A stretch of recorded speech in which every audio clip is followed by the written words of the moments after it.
This is Ryan McGowan, and you're listening to Monday Night Football.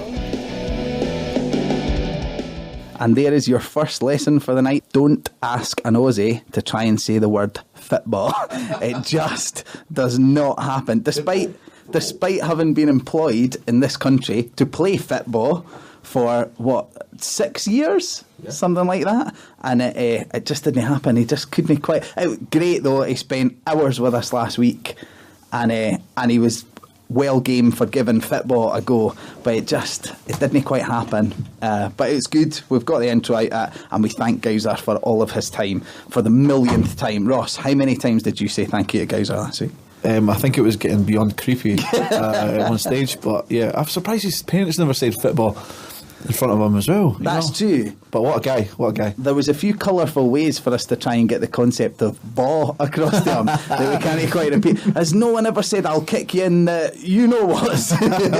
But no, absolutely brilliant guy, and the fact that he stayed for as long as he... All right, Ross, enough of that way. You're turning listeners off again with your creepiness this week. Sorry. Right. Also in the studio, it's a Hearts-only panel, but we promise there will be loads of Hibs coverage this week, and as we have been, I feel, numerous times this season now, we were all honorary Hibbies this weekend anyway, so we can talk evenly about that game, and we are about to spend the next 20 minutes or so solely on Hibernian 4, Rangers 0 at Easter Road of the weekend. The final two guests, Sean and Scott. Say hello, boys. Hello, boys. Sean went with a classic radio patter there. Scott, you kind of missed out on that one. Right, let's get straight to it then. Hibs 4, Rangers 0. Scott, you said you've spent longer this week on Hibs.net than you have on Jambo's Kickback. So you're outed straight away. What were your thoughts as a Hibbie for the afternoon? What were your thoughts on the game? Well, Hibs were excellent. I mean, once again, Stubbs got his tactics spot on in terms of what was, how he set up the team against Rangers. That's the third game this season he's managed to do that. Obviously, it helps with how inept Rangers are just now tactically and in terms of their professionalism on the park, but you can't take anything away from the quality of the 4 goals that were scored. I mean, they were all excellent goals in their own right, and that's probably something that Hibs fans since Saturday have been all sort of debating amongst themselves. Which was your personal favourite? To pick out of 4 was obviously incredible. Well, let's start on the first one then. That was a rocket, to say the least, and it came at the perfect time to settle nerves. How big a part do you think, Scott, that played in the way the game panned out from that moment? Well, I think even before that there was an incident where Black, trying to stamp his authority in the game, went shoulder to shoulder with Scott Allen, and Scott Allen, just shrugged him off like there was no one there. And I think that set the tempo, because for the first 4 or 5 minutes there wasn't really anything happening, and then that incident seemed to bring the supporters to their feet, and it got Hibs sort of going, and then on, the next 10 minutes they scored 2 great goals. Sean, the second goal, how big a killer blow was that when it came? To be honest, a lot of the goals, I watched it with you and about 100 other Hearts fans. Probably. A lot of the goals and a lot of the action kind of blurred into one for me, to be honest, because it was such a bizarre atmosphere, everyone cheering on Hibs.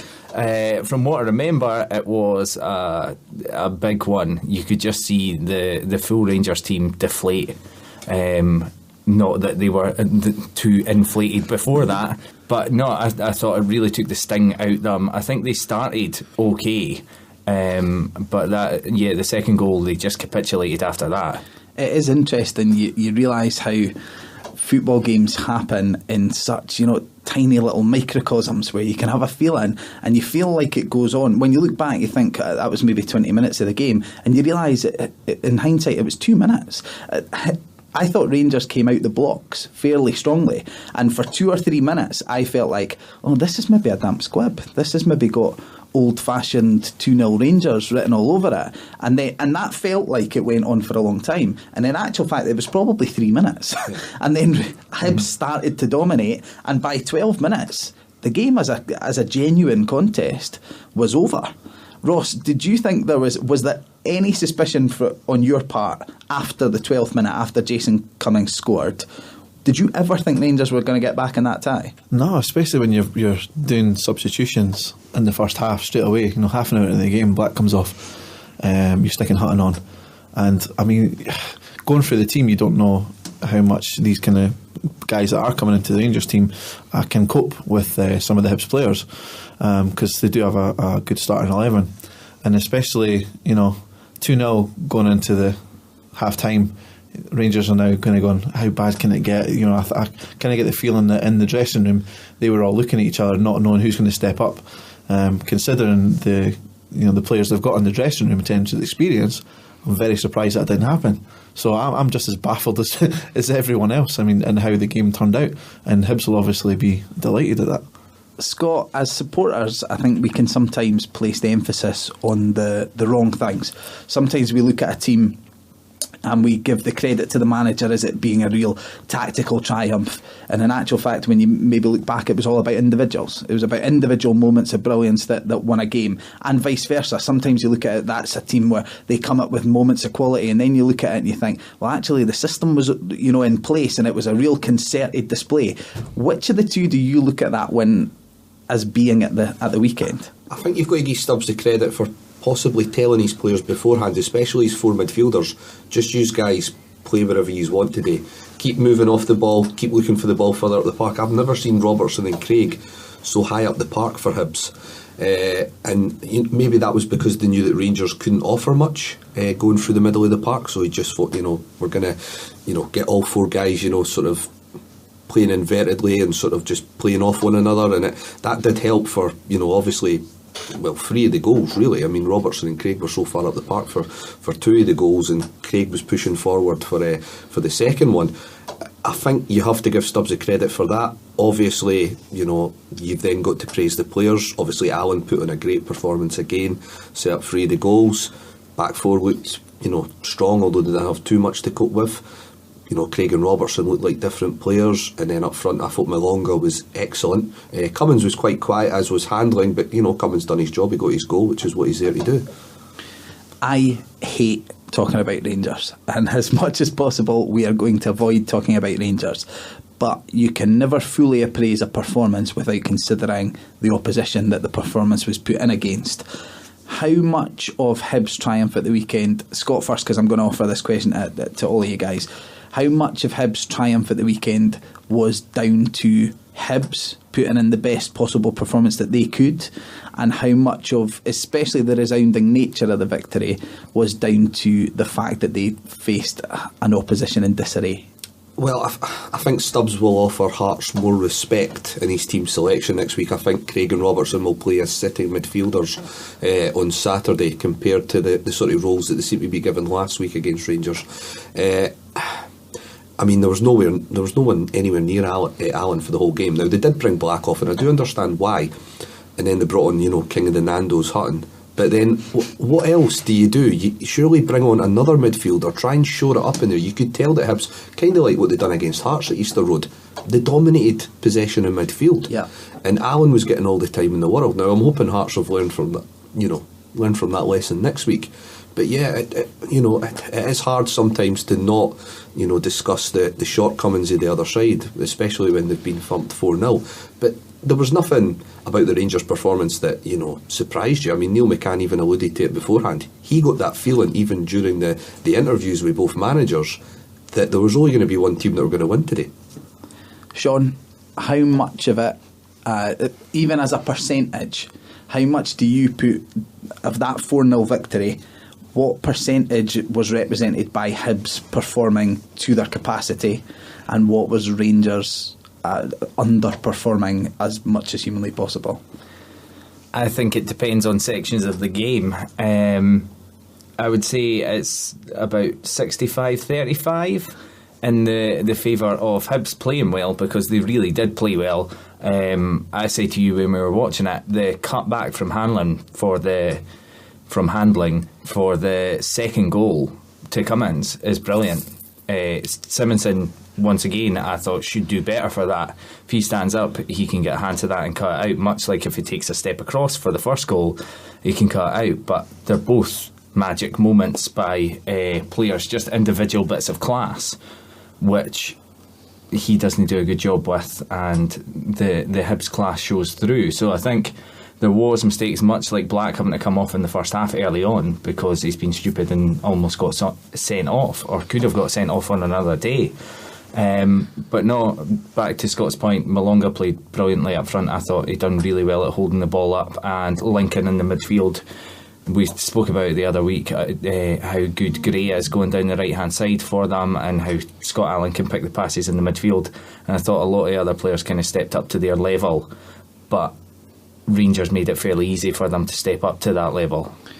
Ross, how much of the way the game panned out was down to the fact that Hibs sucker punched Rangers? How much we will talk about an abject Rangers, a Rangers who, as we're saying, gave Hibs the platform, but how much did Hibs actually steal that platform themselves with the first 15 minutes, and then a deflated Rangers failed to perform to the standards that we would have expected of them? Yeah, I mean, in terms of the sucker punch element, 2 goals in quick succession. I think it was 3 minutes.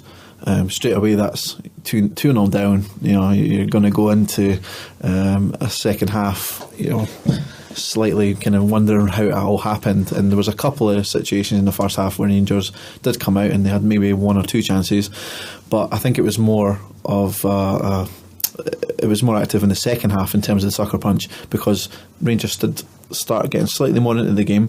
They had a slightly bit more of the ball. But then another 2 goals. You know, it was one of those things where I totally agree with Sean there in terms of it was Hibs playing more to their own ability than Rangers being pretty bad, because spells in the game Rangers were getting the ball. So at the end of the day, it's 4-0. The final whistle went, we were all kind of looking at each other going, well, that's great for us. We're playing Hibs next week. They'll go into the derby with confidence, which I'm sure we'll get onto. We certainly will. But that's the big thing to emphasise here, and I feel it really is important to say that, especially with the Studio Jambos, that the 3 points staying at Easter Road wasn't unexpected at the weekend in any way, shape or form. I've been predicting it for the last 2 or 3 weeks. On this show, and I know that we all felt last week that there was a huge chance that points would be dropped there. So in no way are we intending not to give credit to Hibs for that, but what we are all agreed on is that the nature of the victory is not what we expected. Rangers put up more of a fight with 10 men at Tynecastle a few weeks ago than they did at the weekend there, in a scenario where the manager had gone, and we felt that may have freed them up to a certain extent, taking the weight off their shoulders. There should have been a platform, as we keep saying, there for Rangers to go out and perform. The fact that they didn't is both a real indictment on their characters, but also, and as we're saying, more so, an indication that Hibs played that game brilliantly, came out, took it out of Rangers' hands as quickly as they could, and then simply never gave it back. Scott, one thing tactically that really stuck out, especially as the game wore on, is that Rangers simply couldn't muster anything. I was going to say in the final third, but it was actually more over the halfway line. It was maybe a long ball in the rough vicinity of Boyd. It bounced off him 4 yards and it came right back down the throat. How much of that was down to Hibs? Did Hibs just cut off all of the lines of supply, or is it Rangers' lack of mobility in that section of the park? A bit of both. Obviously Rangers, it is a little bit like Dad's Army these days, and I think with Hibs, it was quite embarrassing for Rangers fans, or it must have been for the ones who were still there that weren't walking away. They must be thinking to themselves, if Hibs had decided to in those last 20 minutes, Hibs could have went up there and scored another couple of goals. But Hibs decided the last 20 minutes, we'll conserve our energies for a bigger game next week. So it could have been a hell of a lot worse for Rangers in that match. And obviously Hibs done the right things with the ball. Craig and that were keeping it short and simple when they needed to. But yeah, I think it had more to do with the fact that Rangers just couldn't offer anything. There was no mobility. There was no one really looking for the ball. He pulled Nicky Clark wide right. He broke Aird at half time, obviously, to let him catch up on his Corrie omnibus or whatever it was that he does when he's not playing football.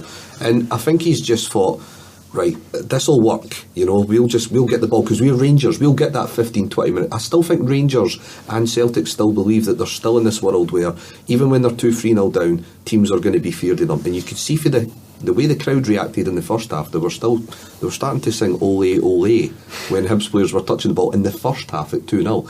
That wouldn't have happened back in the day, and I think everyone's now finally starting to catch up with the whole notion that this Rangers team are a completely different club on and off the park. I think that's a fantastic point. It's the last thing we'll say on Rangers before we go back to Hibs. I think that whole idea and philosophy actually influenced the signing policy in the summer. I think if you think of Boyd and Miller's signings and this prediction that they'll run ragged in that league and they'll score 40 odd goals between them and that kind of thing, that's entirely dependent on this idea of Rangers get a period of 20-25 minutes where it's just all Rangers pressure, and those guys will benefit from that and they'll stick the ball in the back of the net. What we saw on Saturday is that Hibs were really adept at just strangling that before it ever even reached their 18-yard box. There was never any, certainly to me, I mean, it might be different if you were a Hibs fan sitting in the stadium because it's always a wee bit edgier in person and stuff, but to me there was never any real concerted threat. There was never really even a threat in the first place to that Hibs goal, and they did just do a great job at strangling any threat that Rangers had. Well, it was 40, 50, 60 yards out from goal. Whereas before it would have been a case of trying to snuff that out the very last second. Yeah, and I think the performances of Allen, Queens and Hibs in the last sort of month just proves just how disappointed I am in teams like Kilmarnock and St Johnstone and Inverness this year, who have all went to Ibrox and played a game of football as if they're playing the Rangers of old. And I'm so disappointed that a few Premier League sides haven't just, screwed the nut and they just went, right, this is a totally different team. We can easily steamroll this team and score 1 or 2 goals. Right, back to Hibs. Ross and Sean, how big is consistency of selection in the fact that we're now starting to see real performances, dominant performances from this Hibs side? As a club, due to numerous circumstances, namely lack of form, but also relatively regular changes of manager and a lot of changes of personnel, there's never really been a concerted period of time where Hibs have been able to put out the same 11 in the same tactic and develop a playing style. To me, that's what it feels like we're starting to see under Alan Stubbs, and as we'll get into the Derby preview, I think it's why it's such a fascinating affair now, because it is two clashing styles, not just two clashing clubs. How big is the fact that he's stuck with this 11 in the real development of a Hibs tactic now, Ross? Well, I mean, that's the difference between the two clubs. I think in terms of the Hibs starting 11, that's what they've got. They've not got the depth that Hearts have, and also another big factor is their youngsters are being kind of swapped about way too often, which is, and not allowing them to get as consistent as maybe the Hearts youngsters would. I think that's telling in the first part of the season. Obviously, Hibs went through a really dodgy spell and being, I think it was second bottom at one point. And hopefully, I mean, looking at it from a Hearts point of view just now, we want them to catch up with Rangers. Are not that far now, not that far off, and then hopefully stay there. But they may look to try and get more players in January in terms of sorting out the depth of the squad, getting some of the loan players that aren't maybe playing in the first team out of there. But that's the difference between the two sides, I think, going into this game. And we've got a few injuries still, which we're still worried about. But I think we've got enough to maybe deal with their strongest 11. Ross can't hold himself back from the Derby preview. Yeah, I can't. Premature. Sean, how do you feel that these players? Do you feel that these players are starting to flourish because they now have a regular jersey in this side in a regular position that they now know inside out, or at least beginning to know inside out? I think that's without doubt that they're flourishing because they are getting a regular run in the team. I still think there's that wee bit shuffling, especially throughout the midfield, that game by game, depending on who they're playing against, Scott Allen might be playing slightly more out wide or in the centre. I think there's still that there needs to be the nailed down positions, although that movement about isn't always a bad thing, especially is that not a positive flexibility to have within the spine of your team? I think it is, but I think consistency-wise, if you're playing the same position week in, week out, it helps you learn that position, it helps you nail it down. But with that, I think the main thing is going to be the spanner in the works over the looking past the Derby for Hibs when Malonga goes to the African Cup of Nations.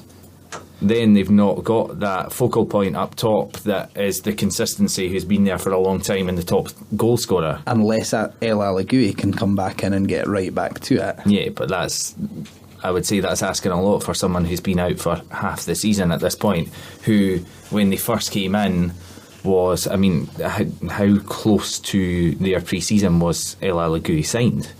I mean, how long did he actually get a run of it? He was doing well at the start of the season, but he hadn't been there a long period of time. And although he's been in a long period of time now, he's not been playing matches. We know from the interview with Michael Stewart last week how much an effect of not playing games for 6 months or a long period of time can have an effect on your game and your overall fitness. So I think that's going to be the main spanner in the works. How they replace him, we all know Paul Heffernan is not going to replace him. So it's dealing with that. I think it's good that they've got the basis behind them, and we could see it from the game there. They're happy to chip in with goals from other positions, but if they've not got that big man up top, they are dragging people out of positions for the midfielders to get into. Then how are they going to fare with that, and are they going to have to reshuffle it once again? Scott, for you, positive or negative that Hibs now have a go-to tactic? Positive. I mean, it has to be. Is it a problem potentially that it's the only go-to tactic at the moment? Because we have had that Hibs have been through a period of experimentation as was required, and what we can see now, I think, is that we need to reappraise Stubbs' start to a certain extent, and that the difference between him and Nielsen is Nielsen inherited a squad that had at least a viable first 11 within it, and then a wee bit of rotation. Stubbs has taken a while to find the viable first 11 that existed within his squad. Now he's found it, for obvious reasons he's sticking with it. As the guys have said, there may be some additions in January that may add the flexibility that they maybe need to move between plan A and plan B and plan C. Is there any negative to the fact that there's such a strong plan A at the moment? No, I mean, I think he will be looking at a couple of key areas. I think in the wide areas, if he'd had people that he could, rely on week in, week out, I think he would have played with a bit of width in certain games. Certain home games to smaller opposition. Obviously, the way he's set up is perfect for the bigger matches. That's already been proven against Hearts and Rangers this year, and against teams like Dundee United in the Cup. But the issue is definitely, what does he do as a plan B when they're playing at home to Queens and Queens decide to park the bus? That seems to be where I'd imagine he probably is looking, right and left wing and thinking, need maybe a couple of experienced guys, maybe let Kennedy and Sinclair go back down south. Their loan deals haven't really worked out. They've not really had a lot of football, especially in Sinclair's instance. And I think that probably is the one negative. He hasn't really had, due to personnel, probably hasn't really had an opportunity to get a plan B in place for when plan A isn't working. One final question on Hibs in terms of the game at the weekend before we move on to the Hearts game, and then we will get into our broader build up to the derby and our quarterly review and see how we fared in our quarterly predictions, and then we'll maybe even set up some awards for the New Year show next week. But one final question on Hibs. At the moment, we saw David Gray go off again at the weekend as a precaution once the game was won. They are understandably, I think, delaying his operation until after this period of massive games, which will come to an end on Saturday at Tynecastle, and when the final whistle goes in the Edinburgh derby. From a Hibs perspective, is it a concern that you may be losing Dominique Malonga and David Gray, who are two of the three real pillars that we look at in that Hibs team? We look at Malonga, Allen and Gray. Is it a concern actually that they've held off on the Gray operation until now, and they could lose two of those main three within a day of each other? Yeah, definitely. I mean, I think the signings that they've made, you just mentioned two or three there, I think they've brought out the best in some of the guys whose confidence had been shot under, the Butcher regime.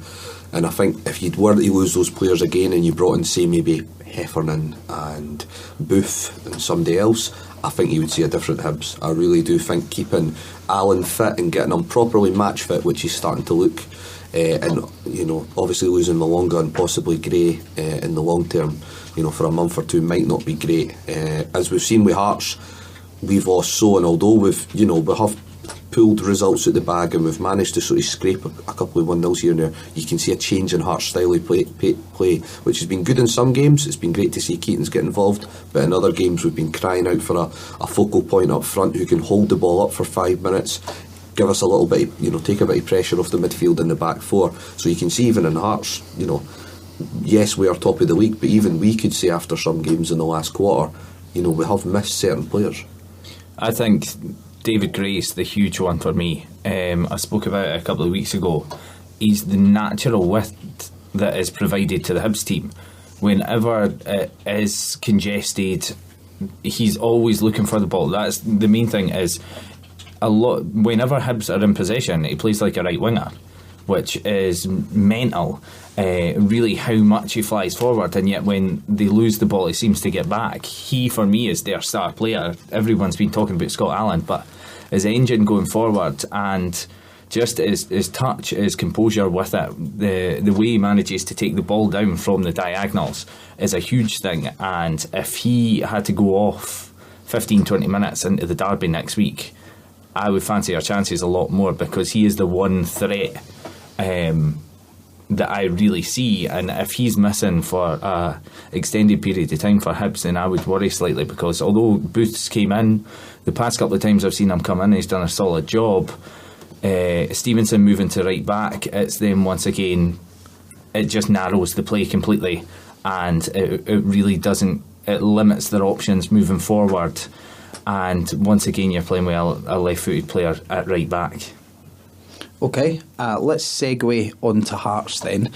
Strangely, because Hearts have had 2 games this week, there's still not that much to talk about, because Hearts now appear to have found a style of play which we hope at least is perfect for a title race, in that it is a style that simply allows you to go out, do the job that needs to be done, and then kind of conserve your energy for the last wee period, or maybe, do what needs to be done from a defensive perspective. Ross, how positive is that, and how negative is it that we're not quite seeing the performances we were seeing maybe in the first 8 or 9 games where we were flying at teams? I think it was especially telling against Livingston there. There was a moment in the just near the end of the game where Livingston could have got a goal back, and then that would have been 1-1. Would have been trying to throw everyone forward. Yes, we're better going forward, and we could have went back to that style of play where we could score at any moment, but then time is not on your side at that time. So it's one of the things that, while it's working, we're going to all sit here and rave on about it, how efficient we are and how we go and slightly change our team to each, depending on who we play against. And then when we win 1-0, 2-0, it's going to be, okay, well, we're not maybe scoring as many goals as we would like, but we're still winning at the end of the day. And I think Robbie Nielsen knows that in this league especially, obviously I'll need to totally change it for next year, that we're going to get a slightly easier ride in terms of the teams that we're playing against and what we're going to get thrown at us. They know that some of the teams are going to basically be parking the bus, as has been mentioned previously. So it's a fine line. It's working for us at the moment. We'll start mourning about it when it happens, maybe a game later on in the next half of the season. Scott, are we seeing a team that is grinding out results by design, or are we seeing a team that is trying to be more expansive and more creative and exciting, like they were early in the campaign, but are just stuttering and struggling a wee bit to find that form? I think Robbie's got a lot of confidence in his squad, and I think he has that much confidence that he believes he can tinker with things. Now, sometimes that tinkering's brought on due to suspensions and injuries, but sometimes he's brought upon himself to do it, like, pushing Patterson for up the park on Tuesday night. And I think he's just, thinking to himself, I've got the confidence in these players that I can do things like that, pull guys out of position for a game or two, put them on the bench, give them a rest, and we'll still get results, albeit we might not be playing at the same tempo we were at the start of the season, but then again we've now played everyone twice, and teams start sort of, they start to suss out what you're all about. So you do have to change. Hibs are going to realise that as well. Hibs have had a really good second quarter, but they're going to have to realise that they need to change their game plan from time to time. Is it harmful to the fluency of our game that we're never the same team 2 weeks in a row, if you know what I mean? Yeah, definitely, because you could see there was a more consistency with the lineup at the start of the year. It was always Nicholson and King, it was always So up front, it was always Boabin and Gomez in the midfield. That's changed. Suspensions, injuries, sometimes pretty lacky form on the winger's part, so he has had to change it. I wouldn't argue with any of the changes he's really made with personnel over the last few weeks. I think he's picked the right team on the most part, in most games this season. Sean, James Keatings, discuss. He's both. On Saturday, he was both bang in form and as far out of form as he can possibly get. Yeah, that Livingston game, within that, I don't know even how long period, it seemed like 5 minutes maximum, he could have put us out of sight in the game. There's the almost open goal that gets put past the post from the cross from King, I think it was, and then the penalty. And we could have been cruising at that point. The whole thing was, within those 5 minutes, we absolutely blitzed them down both wings. And I don't know what's quite went on in his head, how he's managed to miss the first. And I think it's that one that's caused him to miss the second one. I also, as our dad was shouting as well at the time, wasn't too keen on the singing while the penalty's being taken. It's... I thought it was bravado, Scott. I thought it was that thing of... I actually thought it was a pat on the back for Keatings that we are so confident you're going to stick this in the net, we're singing before you've even taken it. And then the keeper saved it. Your dad. Well, let's remember he's missed one previous in the season, and also when it is that first one, if it had been 2-0 already, fine, sing. But when you're trying to get that first one to break the duct and then go from there, be quiet, let them concentrate a bit. You know what I mean? But with that, going back to Scott's point previously, and we've seen Keatings do it quite a lot. We know, obviously, at Hamilton last season, he played out on the wing a lot of the time, and you find him drifting into places like Patterson coming up top. I think Robbie Nielsen's really trying to instill in the team almost a kind of total football approach, that he wants a lot of the players like Callum Patterson, Prince Buaban, players like that to be able to play a majority positions over the pitch. So if someone's out of position, they can fill in and they know the role. I mean, how many times have we seen, albeit through injuries or players having to go off the pitch to get treatment or whatnot, Buaban dropping at centre half this season? Now, don't get me wrong, he's not a centre half whatsoever, but him being able to do that is a huge thing for us going forward. I know I've got off the point of Keatings, I'll get back to that in a second. I'm just really struggling to get this image of Robbie as the Rock in my head. No, the role! And shut your mouth. But no, the team mentality, although there's players coming in and out, if everyone knows each other's positions or the positions that are around your position, it helps with, although we're rotating players, if someone's not got that consistency of being in the team all the time, the players around them have at least one player, and they can come into their position and help them out. It gives you fluidity to your style of play. Yeah, that makes perfect sense. I think that actually, we were mentioning it a wee bit before we came on about Sam Nicholson, that I think we spoke about a few times and decided that seemed to be what they were trying to do with Nicholson earlier in the season. They were trying to teach him how to play number 10, how to play right wing, how to play left wing, and that he's actually maybe struggled to adjust to that, and that's why we've seen him fail to kick on this season, whereas with Billy King they've been a wee bit more deliberate in just do your thing, pal. Just play left wing and just do it as well as you possibly can, whereas with Nicholson they do see maybe a wee bit more of the total footballer in him, that he can thread the through balls and stuff as well. Ross, what are your kind of lasting impressions of the two games we've just come through, the Cowdenbeath game and the Livingston? Will we just look at back at them as almost ticks in boxes, 3 points, job done? I would agree with that. Obviously, as fans, we don't want that to be the case in terms of we just want to scrape this win. I mean, we're going away from home, it's a difficult game, it's a Tuesday night, whatever. But at the end of the day, we're going to be looking at these games at the end of the season. If we do win the league, and we're going to go, Robbie Nielsen done a brilliant job, we cannot fault him. He's instilled confidence into these players where you're playing right back, you're up front, you're in centre midfield, you get changed about whenever. I think he's trying to do that now, especially through this hard spell. End of the day, we're going to go through these periods, I think, later on in the season, in the second half as well. I think there's going to be more injuries, there's going to be more times when we need to stick in a player in an uncomfortable position, if you'd like to say that, and we're going to come out the other side, hopefully the better. and making that particular player stronger, and we can do that in the future if need be. So I think he's got full confidence in his squad, that he can play anyone really anywhere. And I agree with your point as well with the total football situation with Sam Nicholson.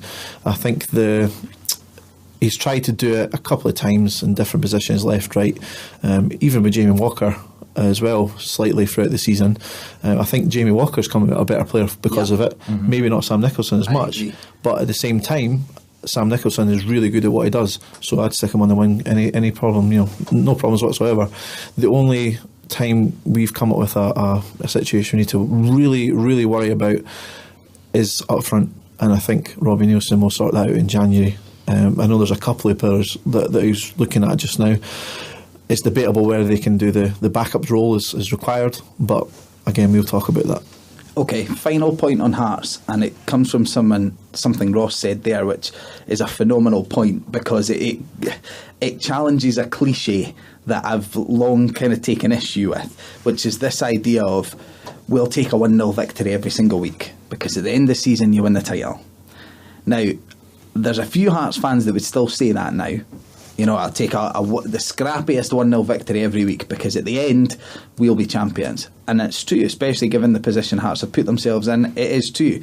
But having seen what this team is capable of achieving and the way it can blow teams away, is that sort of the problem at the moment? That a 1-0 victory at Livingston, you actually come away... I was having to remind people that we had just gone 15 points clear because everyone, I think there was an overwhelming sense of disappointment in terms of that could have been so much easier. And the big thing is that we are looking at the players now to create a spectacle, because we're thinking every game that we go into could in theory be 4-0. And that's what you want to see as a spectator, as a supporter. You want to look back on that memorable day when we brushed them aside, not when we kind of clung on white knuckle a wee bit for the last 5 minutes against a relatively poor Livingston team. Scott, would you take 1-0 for the rest of the season, or do you think this team is capable of more than that? No, I wouldn't take that, and I can tell you my doctor wouldn't be able to take that out because being there every week with stress. So yeah, definitely not. I mean, it's always easy to say that at the end of the season when you've won a league, and you can walk away saying, it was great, all those 1-0s. No, it wasn't. It'd be an absolute nightmare sitting through that every week. Now, obviously the odd game, I can appreciate, walking out there on Saturday after the game and saying, you know what, it's great that we can grind out a result, because they always say that's the mark of a championship team. You've got to win the odd game 1-0, but obviously over the course of the whole season you do want to be more relaxed. You want players to be able to enjoy their football, and obviously when they're enjoying their football they're playing their best football. So over the course of the season I want to see the team express themselves like they did in that first quarter. Sean, Ross, one word answer. One word, Sean. I can see you gearing up there. One word. Would you settle for every game the rest of the season finishing 1-0? No. Ross? No. As long as we win the league. Okay. Couldn't do it in because at the end of the day, those feelings that you go through during that type of game, you can't do that every week. You just can't.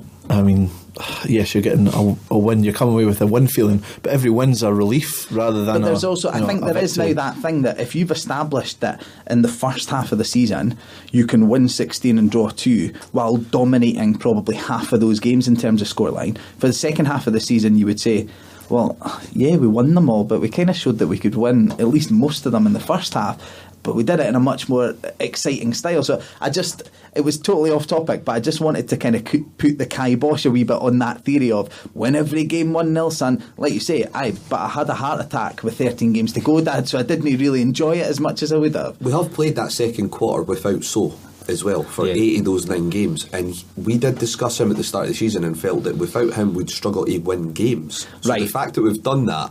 Let's pause there because that's getting into a quarterly review, and we're going to do that right after the break.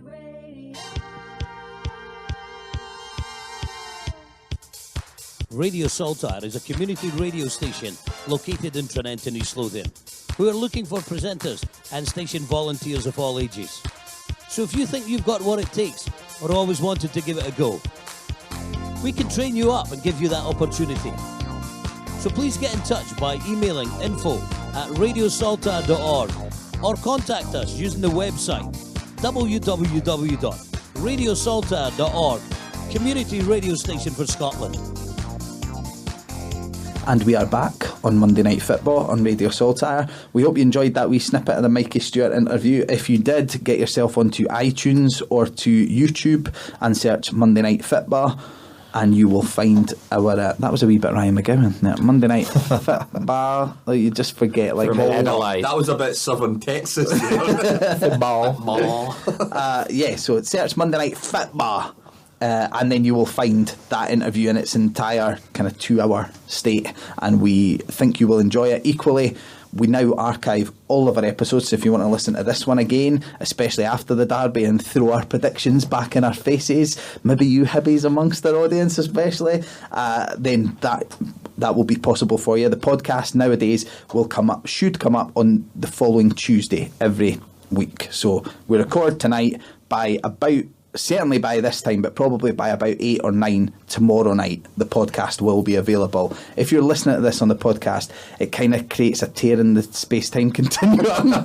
So I just mean Tuesday at around 7 o'clock going forward. So just so you know, if you miss a show any given week, you can catch it on demand there or on Mixcloud, and it will eventually get on YouTube. YouTube takes a wee bit longer, but it will be on there.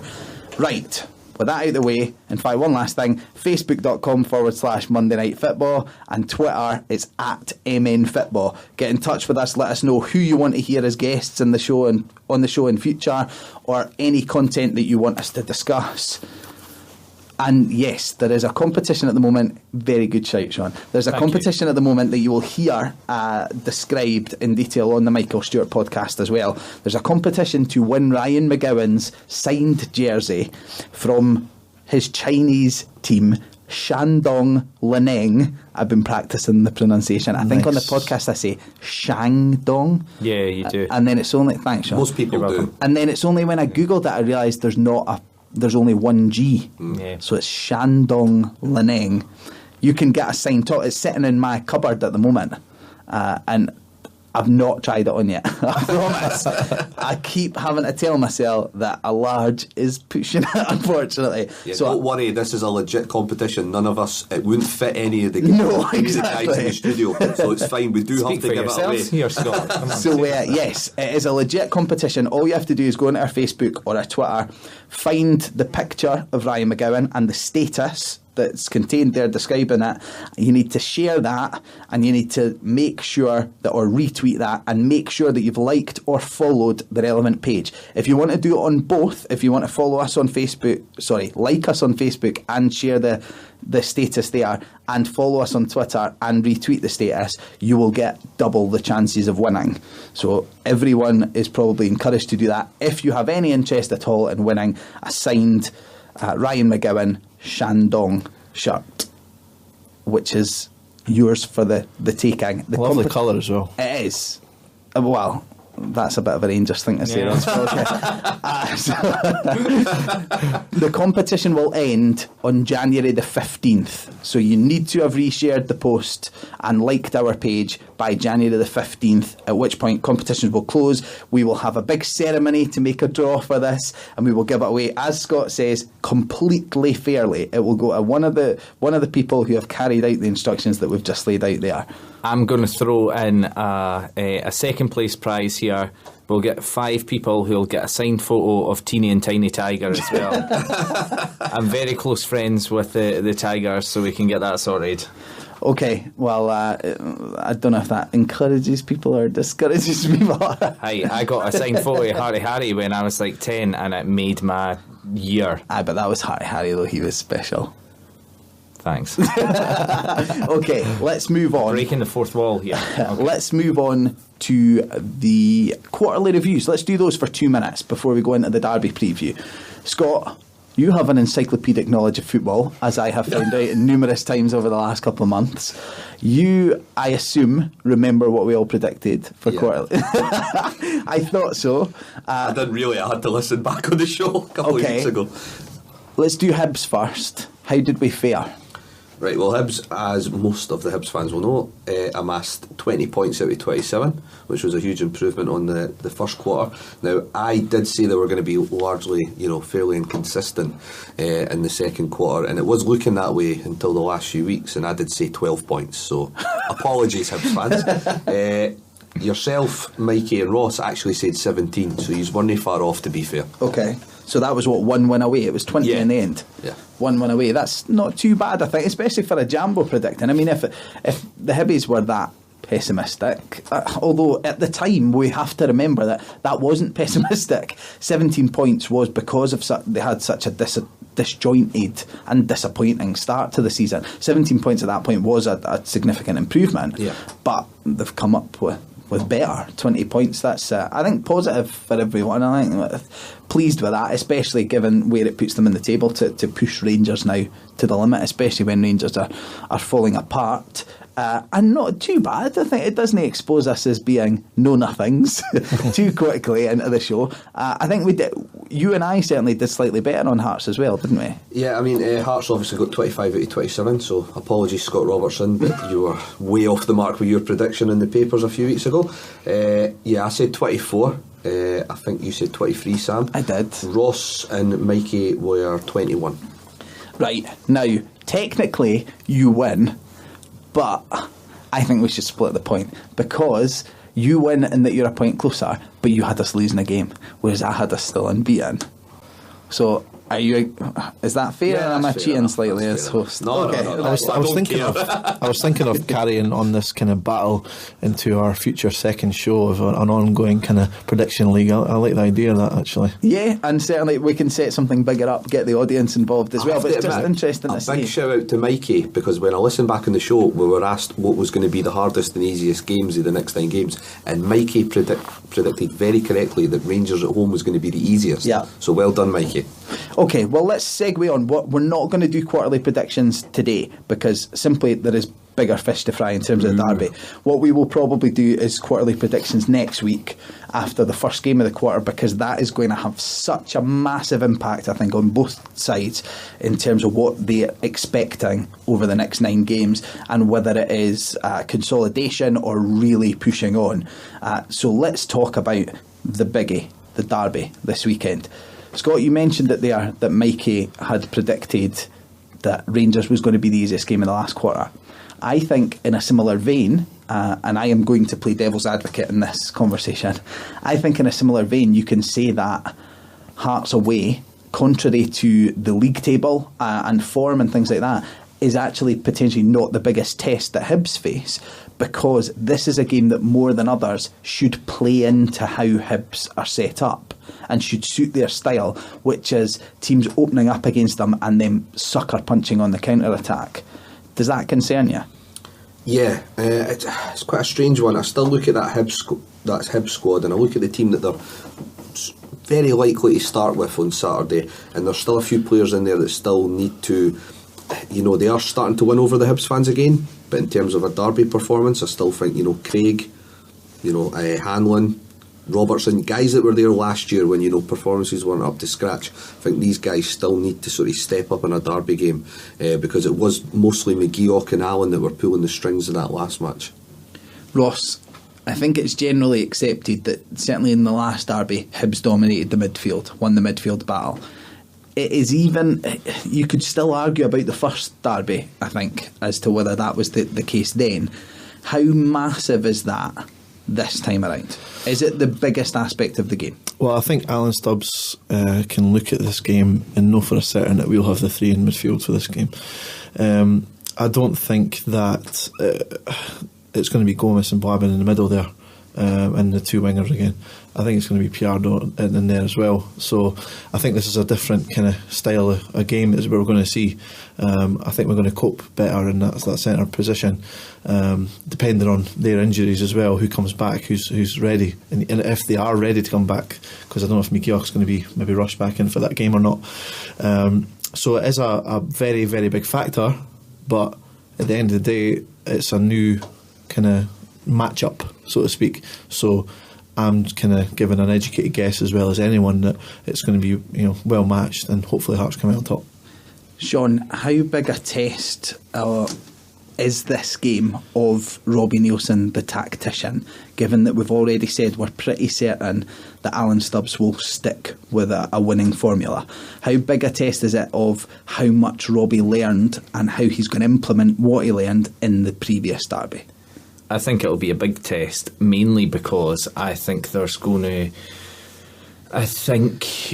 way I see it going in my head, there's going to have to be one or two changes made during the course of the game that will have a huge effect on it, either positively or negatively, from the Hearts side. The whole thing is, we know if we go with James Keaton up top, it's doubtful he's going to play the full 90 minutes up there on his own. So it's what change we can implement to replace him. If it's not working with the one up top, how does he amend that? There's just various things that, once again, coming out the last two games, they've not been fully convincing. We had a chance to blow Livingston away. We missed those couple of chances, went into our shell a bit. There was one or two ropey performances as well. So I think a lot of it is down to the tactics, and depending on the first 10-15 minutes of the game, judging it for there and seeing how we can adapt. As we spoke about earlier, there is loads of adapting that can be done. There's loads of shuffling that can be done. So I think the tactics and Robbie, how he's seen the game playing out, it'll be a huge thing and a huge factor in the end result. Scott, Sean brings up a fascinating point there, I think, and it plays into what Mark Burchill said on Sunday, when he said that, in his opinion, Hearts will win the league because they have a better squad with a better manager and better tactics. We often put a lot of focus before games like this solely on the starting 11. Who's going to play? What tactic are they going to be put out there to play? In actual fact, as Sean hints at there, a lot of the winning in these games can be in what the manager does after the first 15-20 minutes. Do you think that is going to be actually the big battle this weekend, in terms of sizing up how it plays out with these two tactics, how they match up? Because it is going to be new to see Hearts go in knowing that we have to go with that three-man central midfield. How big are the first 20 minutes going to be, and the decisions made based on the first 20 minutes in your mind? It's a funny one with the subs, because I don't think that either team are going to be blessed with a lot of options. Hibs, as we know, still need to probably strengthen in terms of quality all over the park, in terms of having guys that can fill in when their more important players are out. With Hearts, because of the injuries, especially up front now, there is a slight chance that Carrick might make the bench at the weekend. If he does, that does give us the option to obviously bring Keatons off if need be, but if not, Oliver, to me, not too sure if he looks ready. And then you're looking at the rest of the team, it's like, well, they might be able to push Patterson maybe up top again, but if I'm being honest, it's not really his natural position. Both managers are going to have some, their work cut out if they're having to, if it's not working with their starting 11, because I don't think there's a lot of really good options. There's guys like, Robinson, possibly Holt, if he's not starting, can come in and they can maybe, do a job in midfield. But in terms of game changers, I don't see many on either bench. There are, of course, changes that can be made beyond that, though, smaller tactical tweaks. And I think, from my perspective, that is what is going to be really interesting, because I expect certain things, like I expect Piardo to come out and be told, follow Alan to the toilet at half time, just patrol Alan wherever he goes, make sure that at most, as you say, he's got a yard or two, not the 10 that he had against Rangers at various opportunities. And that's what we didn't have at Easter Road. From a Hearts perspective, was there was no one man that you could sit on him and say follow him everywhere. Equally at Easter Road, there was it was a two-pronged threat from midfield, because McGeoch was there. If he doesn't make it for the weekend, or if he does but he's half fit, in theory that could actually help Hearts, because it is really then Alan's dynamism from the midfield that you're having to try and snuff out. But I think it will be interesting to see how Hearts tackle that. Do they go with a man marker, or do they try and play a tight three? Because in the previous game, Hearts didn't want to waste Gomez or Buabin as a man marker. Piardo, that's more of his game, to try and snuff out threats and play the simple ball and let the other guys dictate the play. I think it's going to be really, really interesting. We don't want to go too far over tonight, so I'm going to start to tighten it up and let's focus on score lines and match winners. Ross, for you, who's the match winner that you look at this weekend for either side? I'm going to say Sam Nicholson for this one. I think he's going to start in this game. I'm not going to say off stick like last time. I don't think lightning strikes twice, so I think I'm going to move on for that. But I think Nicholson can exploit the kind of holes that the fullbacks will leave, especially on down Gray's side. I mean, Gray, yeah, he's mobile, gets up and down, but Sam Nicholson doesn't need that much time to exploit that type of space, and he can run into any situation, either down the line, inside, straight at an opponent. It doesn't really matter. So Sam Nicholson, for me, I think he'll get in the score sheet as well. That surprises me, because I don't think Nicholson will start. Sean, what do you think? Who's your match winner? I don't think it's directly they're going to be the person who scores the goal, but I think for a lot of the work they're going to do and the possible assists that can come as well, I think for both teams it's going to be a fullback. I think Adam Eckersley, some of the work he's been doing from especially against Livingston, a lot of the most dangerous chances came for his left foot coming into the box. I think if he can be getting up the line and providing us that'll cause a lot of danger, and I think we can capitalise off that, especially if Patterson's getting up the other side. We know his aerial prowess and what he can do against Hibs for scoring goals. So I think Adam Eckersley could be a huge one for us, much like I think David Gray could be for them. We've spoken about that. That's another thing that, like I say, I think this is going to be a really interesting one for the kind of football manager addicts amongst us, to see how, sometimes too much focus is put on tactics, and it's ultimately getting the best 11 players out on the park and just trying to give them the platform to go and do what they do best. There are tactical battles in this game at the weekend that are going to be incredibly interesting and nuanced, I think, in how they play out. For example, David Gray flourishes for Hibs because they empty the wing. They play with a packed central midfield, and they just leave him that entire line to bomb on. Hearts do the opposite. Hearts pack the wing because they have, at times you saw it helped where we were sitting at the weekend. The Hearts were attacking their first half and we were right kind of on that left wing there. And you could see at times Eckersley and King are like 3 yards apart. You could throw a blanket over them. They're right there, right on the fullback, pinning them back.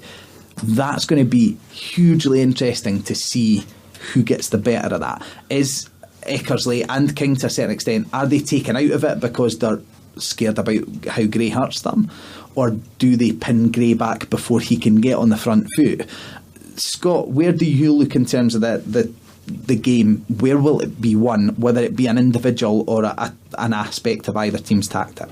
Well, I have to admit, I do agree with Sean. I think the fullbacks are key. I think, Eckersley at the last derby, he was still finding his feet, and his defensive game was pretty much spot on, but he was still finding his feet in terms of, showing what he's shown in the last sort of month in terms of getting forward, putting in great balls, adding a couple of goals to his game. So I'd like to think that, from a Hearts point of view, Eckersley and Patterson are given the instruction of, let's not care about what they can offer going forward, and let's focus on what we can do.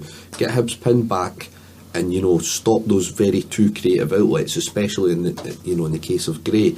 Get the ball to Keatons as quickly as you can, and offer support as quickly as you can, whether it's Boabin coming for deep in midfield, or it's Nicholson or King or Walker, whoever's starting for the wings. Make sure that you're offering plenty of help for Keatons as soon as he's got the ball at his feet, and make sure that he is getting the ball at his feet. We don't need to see Keatons looking up in the sky for the majority of the game, because Hibs are putting pressure on us and we're playing too many long balls. Okay, let's tie it up to a scoreline then. Scott, what have you got?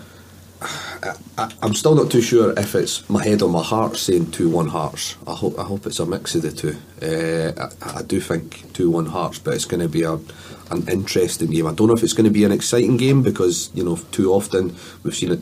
Good Hearts and Hibs teams play each other, and I think this is about as evenly matched as Hearts and Hibs have been in quite some time in terms of confidence, style of play in that as well. So I think it'll be an interesting one to watch. But I'm hoping Hearts, edge it 2-1. That's a good point in terms of the teams being interestingly matched, and I want to park that just for 1 minute until we've made the predictions, because I do want to talk about how the fans are going to impact this game and how the fans are approaching it in terms of their mentality, because I do think you're seeing that bubble away on the forums, and both teams at the moment are coming from it from different perspectives, and I think they're potentially both misguided, and that's what I would like to talk about.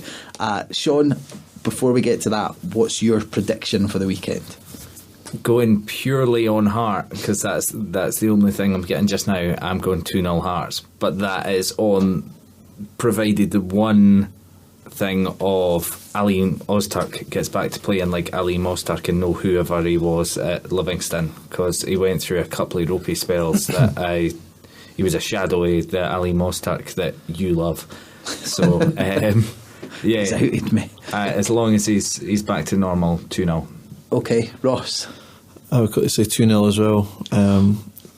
And Sam, we let ourselves down. We've been so even all day, all night, and then we get to the chips are down. I gave them a goal. What do you want? Right, sorry, Ross. But end of the day, as Hearts fans, we've got a reason more than any team in this league to fully be confident in our team. Yes, Hibs have went on a wee run, but they're still capable of losing. We've not lost yet. Well, it's funny, that leads me on perfectly. So hang on, just to run quickly through that again. 2-1, 2-0, 2-0. Cool. Well, just so everyone's got it. Scott's 2-1, Sean's 2-0, Ross is 2-0. Just for anyone who wants to cast that up next week. But Ross, you make a perfect point there in terms of the approach of both sets of supporters. I think, and as I said to you, Scott, at times as host of the show I need to play devil's advocate. At other times on a show like tonight, where it's both sides are represented on this show, it's Hearts and Hibs and that's who we cover, my job is not to play devil's advocate but to sit completely in the middle, completely neutral. Sometimes that can be difficult, sometimes it's really easy. On this occasion it's actually really easy. I think both sets of fans are misguided in their approach. Not fans in general, because fans in general tend to be quite calm and take things in their stride, and they're a wee bit cautious and they don't want to get carried away. But they're not the fans you hear. The fans you hear are the loud minority of fans who get carried away from one extreme to the other. The team's either the best team in the world or an absolute catastrophe waiting to happen. At this moment in time, I think we've got both sets of supporters desperate to dismiss the other as a threat. So you've got loads of guys from a Hearts perspective queuing up saying, we've swept everyone aside thus far, 18 games unbeaten. That class will tell this Hibs team they're just a flash in the pan, they're not a threat. On the other side, you've got these Hibs fans who are saying, Hearts are just, their form's dipping, they're starting to scrape out wins, they're not the dominant team we saw earlier, and even when they were dominant, they were just a slightly better than average team in an incredibly average league. We are the form team, we have a number of threats who are playing at the best of their form, we'll sweep them aside, it'll be 3 or 4. Both arguments have their merits, both arguments have their massive, massive flaws and downfalls. The fact is, if you're a Hearts fan, you have, as Ross says, every right to crow. You have every right to say that, well, we've proven we can beat every single team in this league. No one else has proven that yet. And, we have a level of consistency that everyone else longs for. But that's not to say that if a real form team comes along or a team emerges that are of a superior quality than anything we've faced before, you can't come a cropper. That happens all the time. That's why teams hardly ever go through a season unbeaten. Equally, from a Hibs perspective, you can't dismiss a team as being average, that have dominated a league as obviously as Hearts have. Yes, you may be average amongst a bunch of teams that are lower than average, but currently you are mired right in amongst that bunch of teams lower than average, which would suggest that, yes, you may be emerging from that period, but in terms of the league table, that doesn't reflect that yet. So for me, I think both sets of supporters are misguided in dismissing this as an easy win, because sometimes teams come into form out of nowhere and they hurt teams that are in theory better than them, and vice versa. What do you guys think about that in general? Do you think that it's just bravado from both sides, or I know we're all biased here to a certain extent, but is one argument more valid than the other? No, probably not. I mean, at the end of the day, Hearts, and no one really brings this up, Hearts have been unbeaten in the league since March. March the 23rd was the last time Hearts lost a league game of football. That's near enough 10 months, okay? Now, Hibs fans seem to be dismissing that. They also seem to be dismissing the fact that, yes, they did play well in the 2 previous derbies, but that to me would cause worry if I only had gained a point out of those 2 games. That to me would suggest, well, what happens when the other team decide to screw the nut on and play well in a derby? So some of the merits that I'm reading from that side of things, I'm like, well, I kind of understand to an extent, but then I disagree. The Hearts side, it's the usual stuff. We're very confident, especially people who are probably born within the same sort of time frame that I was in the early 80s. For us, we know 90% just Hearts win, or Hearts do not get beat at least. And I think that's where the confidence has come from, especially over the fans' forums. A lot of it's the younger guys who weren't there in the 70s when Hibs were sort of steamrolling past Hearts most games, or in the 40s. A lot of us just know that Hearts tend not to lose to Hibs, regardless of how well Hibs are playing, regardless of the better players that Hibs might have during those spells. It just doesn't seem to happen. So of course that brings sometimes some sort of false arrogance in the Hearts support, which you sometimes find hard to sort of, swallow as well. And from that point I can understand when Hibs fans read that stuff, they go, well, where's this coming from? They're an average. As I've said, we're an improving side. We've still got lots of areas that we can improve on. But I suppose in terms of, comparing us to some of the teams SPL, we maybe do come across a little bit average. But then that is clouded, I think, from the perspective that we have not shown we've not put our best foot forward in the derbies. Yeah. They've probably been 2 of our poorest performances of the season. Hibs fans have probably watched us in the derbies and in the Rangers games, and even in the Rangers games, I still think we had a couple of gears to come up with, which again should worry Rangers and Hibs fans, because if that's the case, what happens when we do move up? But equally, even if you look at that from a negative perspective and you say, maybe we are flat track bullies, maybe Hearts are a team that are solely equipped to obliterate teams that are, to be blunt, poor. But there are about 6 or 7 of those in this league. And in actual fact, if you look at even the English Premier League, a lot of the time the team that comes out best isn't necessarily the team that beats the teams around them. It's the team that obliterates the 15 other teams, out with the top 5. And especially in a league like this where, as we've seen here, we now have, a number of games against Hibs and Rangers to go. In theory, we could sacrifice those. You could lose all of those and probably still comfortably win the league, because neither Rangers nor Hibs, up till now at least, have shown themselves that they have the level of consistency to win the next 18 games. So in actual fact, maybe Hearts are flat track bullies, maybe they're that by design, and maybe that's all they need to be. So even from a negative perspective, you can argue that, well, if that's all you need, then that's the best thing to be. Ross, what are your thoughts on the fans' perspectives going into this game? Well, at the end of the day, I think both sets of fans, whether we like it or not, they just want, as I say, their team to do well. And whether my predictions come back to haunt me or an opposition fan's prediction come back to haunt them, I'm not bothered what any Hibs fan says to me after it and go, "Oh, see, I told you so." I'm bothered that my team lost. I don't care. I'll make my predictions not based on how I'm going to get a reaction after it. I'm based on actual facts, and end of the day, we've not lost a game yet. And that's as simple as that. I hate to go Paulo Sergio on everyone, but if you're thinking that you're into this team, you're going into this game with a better chance of winning, well, we've been playing not even maybe just coming out of third gear, and we've increased the gap on you, then fair enough, you keep thinking that way. Right, final question then, as we really round off the show. I think Ross has touched on another really interesting point going into the game there, and I think it's something that we may see Hearts play up more and more as the week goes on, which is this whole idea of pressure. We hear it before every derby, who's the pressure on?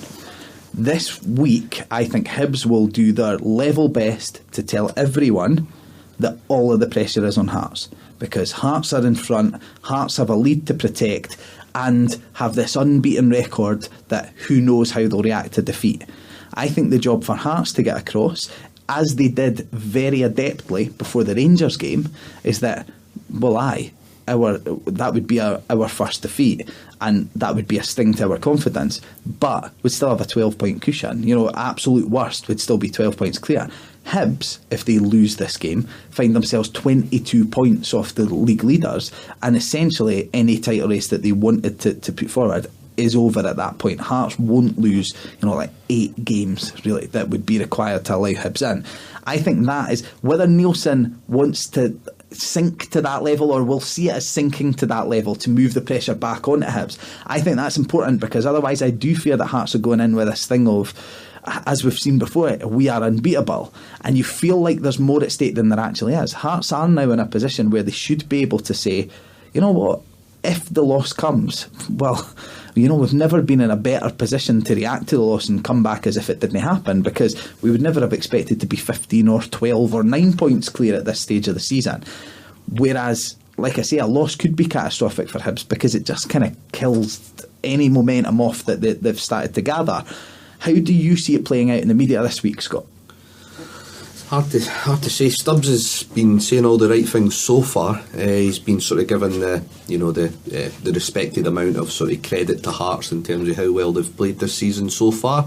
I noticed Liam Craig, he's not exactly saying that Hibs are in the title race. All he's saying is, we've got the momentum now, let's just see where it takes us. So I can't, from a Hibs point of view, I haven't seen anything in the paper that would suggest that they're trying to play mind games or anything. Hearts, not really seen too much coming out of Hearts yet, obviously because there's been so much focus on Hibs and the result of the weekend. Nielsen again seems to be fairly spot on when it comes to his interviews. I don't think he'll give too much away. The players, apart from one comment from McCarthy at the start of the season, they all seem to say, take it a game by game. They're all very well media trained, it would seem, this season. So yeah, I can't see a lot of I can't see any sort of controversy coming out before the game in terms of how the media themselves will try and big up the game, because there's nothing else to look forward to this week. So the media themselves will try and big it up and say it's a massive game. It's just an exciting game to look forward to. Sean, do you have anything that you feel that it's important that Robbie Nielsen gets across, or that Alan Stubbs should be saying to take the pressure off his players, or to put the pressure on Hearts? I think Robbie Nielsen needs to make it clear to the team, not that it should really matter, but if anyone is thinking about it, there's loads of pressure on Hibs to be the first team to beat us this season. That would give them so much of a boost going forward, that if they can beat us, then they will be absolutely flying going forward. So, say what they will about the pressure being on Hearts, I would say that's just as much pressure on Hibs. For them to be the team that can beat us this season, and for them to once again put in a performance against us, but actually take 3 points this time. Well, I know what you're saying, but then that to me doesn't sound like pressure. That sounds like a real, a reward at the end of it. That sounds like they've got something tangible that we don't necessarily have, and that if Rangers win at the weekend, we win the game, it's just another win, and it keeps the gap at 15. Whereas they have this potentially seismic shift behind them, that they are now coming for us, and the gap's already closing, and we know that it's still, even if the gap goes to 16, that's still a mammoth task to try and whittle that down. But that will feel like a bigger shift for them than us just still holding everyone at arm's length. But that's once again going back to it.